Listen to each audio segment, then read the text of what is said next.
Maithili express की शानदार प्रस्तुति।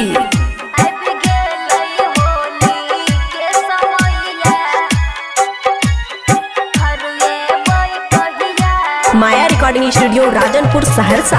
हे यौनन दो के हे सुनु भैया घर एबै कहिया आबि गेलै होली के समैया घर एबै कहिया।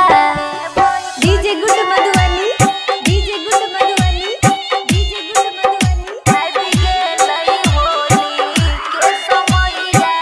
मिक्स बाय अमन अक्के। देखलौ जब वहाँ के सपना मन में लागल छै खोटना। देखलौ जब वहाँ के सपना मन में लागल छै खोटना। कटते कोना अहाँ बिन रतिया घर हेबै कहिया आबि गेलै होली के समैया घर हेबै कहिया। DJ good Madhubani DJ good Madhubani DJ good Madhubani आबि गेलै होली के समैया। माया रिकॉर्डिंग स्टूडियो राजनपुर सहरसा।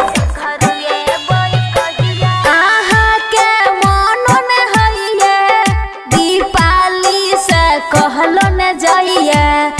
अहाँ के मनो न होइए दीपाली से कहलो न जाइए। मांग इंदर चुमारतिया घर एबै कहिया आबि गेलै होली के समैया घर एबै कहिया। माया रिकॉर्डिंग स्टूडियो राजनपुर सहरसा।